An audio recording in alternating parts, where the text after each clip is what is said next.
क्योंकि आप मेरे को बताइए कि जब आप रिपोर्टिंग करते हैं या कोई भी रिपोर्टिंग करता है तो हम कहते थे कि यूपीए के कार्यकाल में इतने घोटाले हुए, यूपीए के कार्यकाल में इतने मंत्री जेल में गए, यूपीए की सरकार में पी चिदम्बरम ने ये घोटाला किया, यूपीए की सरकार में कपिल सिब्बल के ऊपर ये आरोप लगे, यूपीए की सरकार में ए.के. एंटनी, ये कनिमोझी, ये सारे के सारे लोग जेल में गए। तो आपने क्या किया, वो जो यूपीए जिसे आपने बड़े गर्व से बनाया था, शाइनिंग इंडिया को जब हराया गया था, याद होगा आपको 2004 की बात है, अटल जी की सरकार जब गिरी थी तो यूपीए ने मिलकर सरकार बनाई थी और यूपीए 1 यूपीए 2 दोनों चली थी। अब वो यूपीए इनके लिए बोझ बन गया था, इनके मुंह पे वो कालिक हो गई थी, तो वो कालिक आपको मिटानी थी। तो आपने क्या किया, एक ऐसा नाम चूज किया जिससे इस देश की भावना को जोड़ा जा सके। अब सबसे बड़ा खेल समझिए, इस पूरे गठबंधन का एक मजबूत स्तंभ कौन है? शरद पवार। शरद पवार का गेम समझिए। शरद पवार महाराष्ट्र में महाविकास अघाड़ी के साथ है। वो अलग बात है कि उनके भतीजे उनको छोड़ के चले गए, आज उनके पास पार्टी है भी या नहीं इसका नहीं पता। वही शरद पवार तमिलनाडु में कांग्रेस के साथ हैं और केरला में कम्युनिस्ट के साथ हैं। केरला में वो सत्ता में है और कांग्रेस विपक्ष में है, और नागालैंड में उन्होंने बीजेपी को समर्थन दे रखा है। अब शरद पवार इंडिया अलायंस के बहुत बड़े चेहरे हैं, आप समझ रहे मेरी बात। अब आइए एक और चीज, एक नई नवेली पार्टी आम आदमी पार्टी, ये भी मंच साझा कर रही है। दिल्ली में उसने किसको हराया, पंजाब में उसने किसको हराया, गोवा में वो किसका रिप्लेसमेंट बन के जा रही है, और गुजरात में वो मुख्य विपक्षी पार्टी का दर्जा किससे छीनने गई, और वो किससे अलायंस कर रही है। अब मुझे एक बात बताइए कि क्या वन नेशन वन इलेक्शन की जो बात है, उसके बाद से जो लगातार अपने नेताओं की बयानबाजियां सुनी है, ये बता नहीं रहा है आपको कि हलचल क्यों है? क्योंकि जो कांग्रेस और आम आदमी पार्टी मुंबई में गलबैयां कर रहे हैं, गले मिल रहे हैं, वो मध्य प्रदेश में, राजस्थान में चुनाव की गारंटी कांग्रेस सरकार के विरुद्ध भी दे रहे हैं, छत्तीसगढ़ में माफ कीजिए। तो यही इंडिया अलायंस जैसी कोई चीज जो है वो एग्जिस्ट ही नहीं करती। दुखद ये है कि इन लोगों ने नाम भी इसका इंडिया रख दिया। मैं आपको एक चीज बताने वाला हूं और इसको काटिएगा मत, और हो सके तो प्रमुखता से आगे दिखाइएगा। सत्ता कितनी बेकार चीज होती है, इस चीज को समझिए। इस देश में इंद्र कुमार गुजराल साहब की सरकार थी। इंद्र कुमार गुजराल साहब की सरकार में डीएमके के मंत्री थे। उस टाइम में राजीव गांधी की हत्या का केस की जांच चल रही थी। एक जैन कमेटी की रिपोर्ट आई थी और जैन कमेटी की रिपोर्ट ने करुणानिधि को राजीव गांधी की हत्या का दोषी बताया था, उसकी साजिश में शामिल है, ऐसी चर्चा हुई थी। और सोनिया गांधी इतना नाराज हुई कि इंद्र कुमार गुजराल की सरकार को, जिस कांग्रेस ने बाहर से समर्थन दे रखा था, सिर्फ इंद्र कुमार गुजराल ने चूंकि उनके मंत्रियों को बर्खास्त नहीं किया, कांग्रेस ने हाथ पीछे खींच लिया और इंद्र कुमार गुजराल साहब की सरकार गिरा दी। सोनिया गांधी का दुख जायज है, ये देश उनके साथ खड़ा है। राजीव गांधी की हत्या नहीं होनी चाहिए थी। श्री पेरुम्बदूर, जहां पे राजीव गांधी जी की हत्या हुई, वहां पे उस दिन करुणानिधि की भी रैली थी और दोनों के समर्थकों के बीच में टकराव ना हो, इसलिए पुलिस बल जो है वो लगातार प्रयास में था। और ऐन मौके पर करुणानिधि नहीं आते हैं। सबको पता है कि लिट्टे और करुणानिधि डीएमके का एक मौन अलायंस था, वो उसको समर्थन देते थे। और एक देश के प्रधानमंत्री की हत्या करवाने में एक स्टेट के सीएम का हाथ हो सकता था। सोनिया गांधी ने बिल्कुल सही काम किया, इंद्र कुमार गुजराल की सरकार को गिरा दिया। लेकिन जिस अटल बिहारी वाजपेयी की सरकार के साथ वो डीएमके वाले थे, 2003 में वो उस सरकार से बाहर निकल जाते हैं और 2004 में वो कांग्रेस के साथ मिलते हैं और 2005 से लेकर 2013 तक डीएमके सोनिया गांधी के नेतृत्व में यूपीए सरकार का पार्ट रहती है। ये राजनीति नहीं तो क्या कि एक पति की मौत की, एक पिता के मौत की और देश के प्रधानमंत्री की मौत की सौदेबाजी कर दी, सिर्फ और सिर्फ अपना प्रधानमंत्री हो इसलिए। और आज आप नैतिकता की बात करते हैं। आपको अपना स्टैंड कायम रखना चाहिए था। उसी कनिमोझी की एक सरकार, 2G स्पेक्ट्रम, ए.के. राजा साहब, 2G स्पेक्ट्रम, आप बदनाम हुए ना। आज जो व्यक्ति, मैं सीधी बात कह रहा हूं, राहुल गांधी साहब, राजीव गांधी इस देश के प्रधानमंत्री थे। वो उनकी सही बात कर सकते हैं, वो गलत बात कर सकते हैं, उनकी आलोचनाएं हो सकती हैं, लेकिन मैं आपसे सिर्फ एक बात पूछना चाहता हूं, क्या वो व्यक्ति जो शायद जैन कमेटी ने कहा है और सोनिया गांधी जी ने समर्थन वापस खींचा है, तो इसका मतलब उनको भरोसा होगा, क्या आप स्टालिन को बाहर निकालेंगे इस नाते? आपके पिता की हत्या में शामिल होने का आरोप उनके पिता के ऊपर था। इसके बाद शायद हम पे भी आने से लग जाए। आजकल बिहार के पत्रकारों को तमिलनाडु में रखने का फैशन है, लेकिन जो बात सच है वो सच है, हम नहीं बोल रहे। चयन कमेटी की रिपोर्ट कह रही है, 3 किताबें हैं जो सीबीआई वगैरह के लोग उसमें जांच कर रहे थे। मैं आपको जो बेसिक सी बात क्लियर करना चाहता हूं कि जो व्यक्ति अपने पिता के मौत के हत्यारों के साथ जो शामिल हो सकता था, हत्याकांड में जो शामिल है, उन आरोपियों के साथ जो शामिल हो सकते हैं, और करुणानिधि के मौत पे जो सोनिया गांधी ये कह सकती हैं कि is like father for me, वो राजनीति के लिए किस स्तर तक जीत सकते हैं। उन्होंने तो सब सनातन का अपमान किया है। समय आने दीजिए, वो एक एक जाति पकड़ेंगे, वो ब्राह्मणों को पकड़ेंगे, वो वैश्यों को पकड़ेंगे, वो क्षत्रियों को पकड़ेंगे, वो दलितों को पकड़ेंगे। उन्हें सिर्फ और सिर्फ मकसद ये है कि किसी भी तरीके से जो खोई हुई सत्ता है, कांग्रेस आज तक 10 साल से ज़्यादा लंबा पीरियड नहीं रहा है उनका विपक्ष में, वो किसी भी तरीके से सत्ता में वापस आनी चाहती है। बस यही मकसद है। मैं यहाँ पे लोगों से पूछ लूँ ना अगर कि पेरियार के बारे में कितने लोग जानते हैं, पेरियार साहब के बारे में कितने लोग जानते हैं, किसी को नहीं पता होगा। लेकिन आपको मैं बता दूं कि तमिलनाडु में पेरियार की राजनीति बड़ी चलती है। और मैं अगर यहाँ पे एक चीज़ बोलूँ कि पेरियार ने अपनी बेटी से शादी की थी, आप 100 लोगों से पूछ लीजिए ये सही है या गलत है, सही है या गलत है। अपनी बेटी से शादी की थी, सही है गलत है, गलत किया सही किया, सही किया। पेरियार ने अपनी बेटी से शादी कर ली। आप 100 लोगों से पूछ लीजिए विमल जी, 100 लोगों से पूछ लीजिए, 100 के 100 लोग उसे गलत बताएंगे। 100 के 100 लोग इसे गलत बताएंगे। ये अलग देश बनाना चाहते थे। पेरियार और जिन्ना में बहुत ज्यादा फर्क नहीं है। जिन्ना कामयाब हो गया, पेरियार कामयाब नहीं हो पाया, ठीक है। वो अलग देश बनाना चाहते थे, तो वो देशद्रोही हुए, देशभक्त हुए। अब उस सोच से जो पार्टी चलेगी वो क्या देशभक्त होगी? वो देश को आगे बढ़ाना चाहेगी? अरे मुस्लिम लीग इस देश के लिए कभी वफादार हो सकती है क्या? उसका सपना ही है कि उसको अलग देश बनाने। तो जो व्यक्ति अलग देश की सोच रखता था, जो अपनी बेटी से विवाह करता था, जो पानी पी पी के सनातन को कोसता था, वो व्यक्ति को आदर्श मानने वाले लोग, जिनके नाम के पीछे स्टालिन है, वो लोग जो हिटलर के अनुयायी हैं, वो लोग वो सनातन धर्म के बारे में अच्छा बोलेंगे क्या? सबसे पहले तो जो इंडिया नाम रखा, उसके बाद क्या विचार आता है कि क्या नाम सही है? क्योंकि काफी लंबी डिबेट चली है नाम को लेकर। और 2024 का क्या जीतना जो इन्होंने सोचा है वो हो पाएगा क्या? देखिए, इंडिया नाम रखने के पीछे का सिर्फ एक ही मोटिव था कि जो आम आदमी है, जो इस देश से प्रेम करता है, देश उसकी रग रग में है, उनकी भावनाओं को कैश किया जाए, ठीक है। तो इंडिया से अगर जीत की गारंटी मिलती तो कांग्रेस पार्टी का नाम क्या है? Indian National Congress. Communist party का नाम क्या है? Communist party of India, Hindi में भारतीय communist party, Bharatiya Janata party, राष्ट्रवादी कांग्रेस पार्टी। तो ये जो नाम है वो अब बहुत ज़्यादा इम्पैक्ट नहीं देने वाला है, सिर्फ क्योंकि आपको पता है कि आपके पास विचार कुछ लेके जाने के लिए नहीं है। तो आपने क्या किया? आपने एक ऐसा नाम छोड़ दिया जो आपको पता है कि सामूहिक रूप से उस नाम की आलोचना कोई भी देश का व्यक्ति नहीं करेगा। लेकिन एक नेता के रूप में आपका नैतिक कर्तव्य क्या था? आपका नैतिक कर्तव्य ये था कि आप ऐसे किसी भी नाम से बचते, ऐसी किसी भी चीज़ से बचते जिसको पॉलिटिसाइज किया जाता, राजनीति जिसके ऊपर की जाती। क्योंकि इंडिया एज ए सिटीज़न अगर आप हैं तो ये आपके लिए प्राइड है, आपके लिए गर्व का विषय है। और अगर आप चुनाव में हारेंगे तो क्या कहेंगे? इंडिया के लोग हार गए। इंडिया तो जीतेगा ही ना हमेशा। तो आपने एक सोच अपनी दिखा दी कि आपने, एक बात ये होती है ना कि एक व्यक्ति जब कमज़ोर नायक जब मर रहा होता है, 2 तरीके के सेनापति होते हैं इस दुनिया में। एक सेनापति ये देखता है कि जब मेरी सेना हार रही है तो वो सामने से नेतृत्व करता है, जिससे उसके सैनिकों में उत्साह आता है, और इससे चाहे वो सेनापति जीते या हारे, लेकिन उस सेनापति का नाम अमर अक्षरों में लिखा जाता है। जैसे गोरा बादल, महाराणा रावल सिंह, इन सबका, महाराणा प्रताप, इन्होंने जंगें जीती हारी, लेकिन ये शूरवीर थे क्योंकि इन्होंने अपनी सेना का मनोबल बढ़ाया।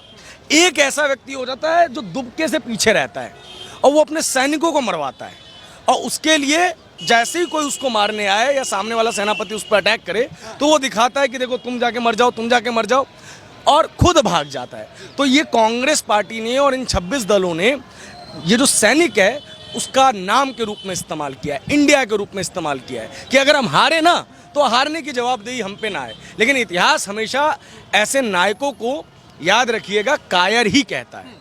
ठीक है। गठबंधन तो बना लिया, कोई विजन इनके पास है क्या, या सिर्फ मोदी को हराना ही लक्ष्य नजर आता है? देखिए, विजन की बात अगर आप करें तो इस गठबंधन की जो दूसरी सबसे बड़ी पार्टी है वो कौन सी है? डीएमके।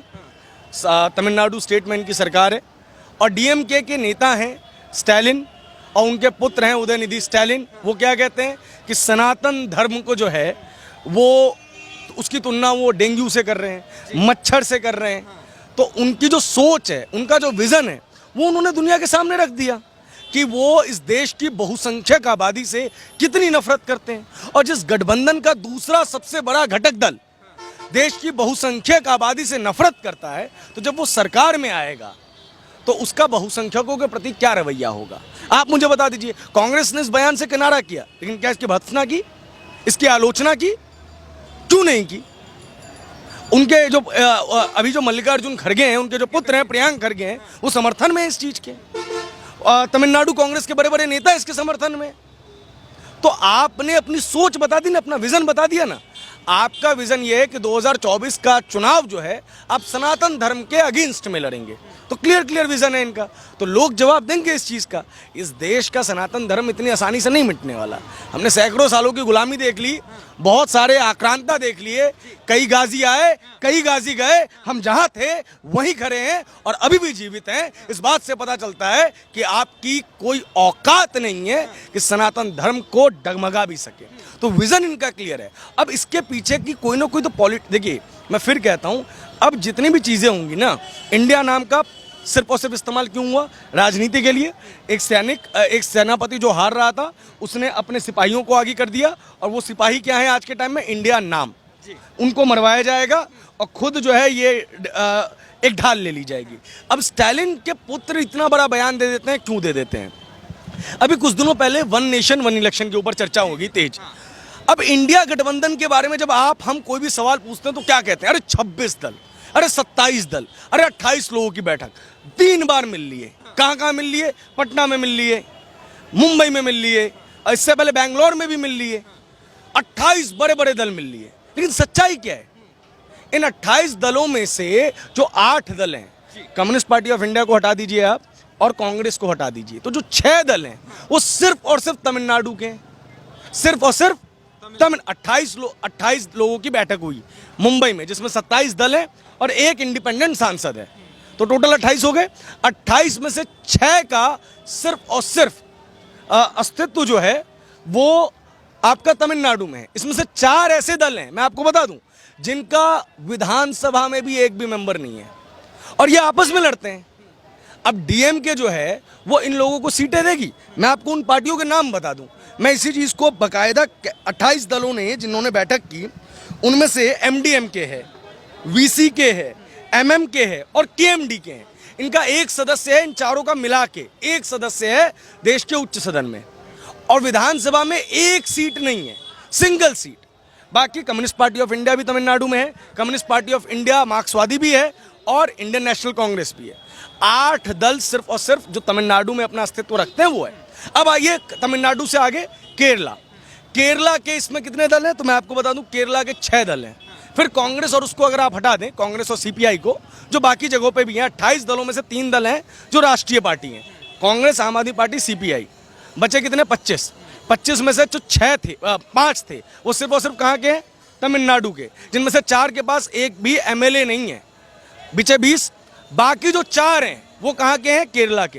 केरला में टोटल 6 लोगों ने मिलकर सरकार गठबंधन बनाया है, इसमें से 4 हैं। अब बचे कितने? 16। अब मजे की बात सुनिए, केरला में सरकार है किसकी?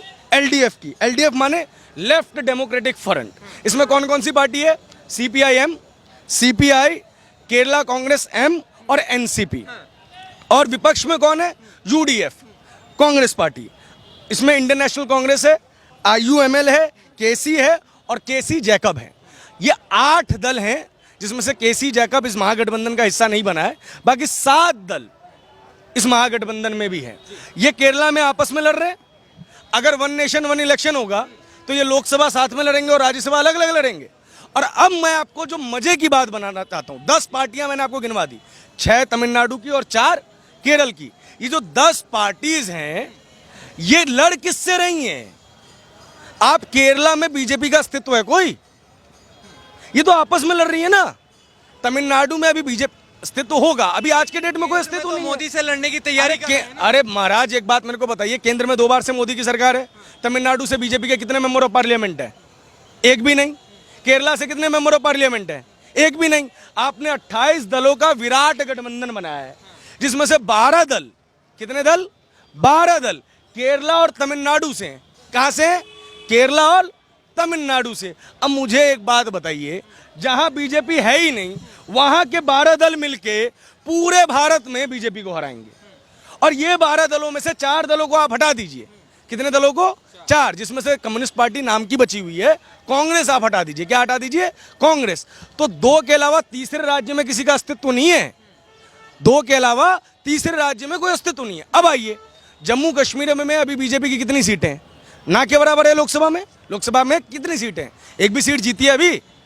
जो बाकी 3 दल हैं, Jammu Kashmir national conference, Indian National Congress और ये पीडीपी, ये जम्मू कश्मीर का प्रतिनिधित्व कर रहे हैं। ठीक है। बिहार के आरजेडी, जेडीयू और फिर कांग्रेस आ जाती है, ये तीनों बिहार से प्रतिनिधित्व कर रहे हैं। यूपी से समाजवादी पार्टी और आरएलडी प्रतिनिधित्व कर रही है। खत्म 28 दल। देश में इस वक्त 31 विधानसभाएं हैं। कितनी? 31। जम्मू कश्मीर की चल नहीं रही, बची कितनी? 30 विधानसभाएं चल रही हैं केंद्र शासित प्रदेशों को मिला के। मैं पूछना चाहता हूं कि 30 स्टेट में नॉर्थ ईस्ट इंडिया को रिप्रेजेंट करने वाला कौन सा एक दल है जो इंडिया अलायंस का हिस्सा है? एक भी नहीं। अगर आप कर्नाटका, तमिलनाडु और केरल हटा दे तो साउथ इंडिया में जो बाकी स्टेट्स हैं उनसे इंडिया अलायंस में कौन है? एक भी नहीं। राजस्थान की कोई रीजनल पार्टी है? एक भी नहीं। गुजरात की कोई रीजनल पार्टी है? एक भी नहीं।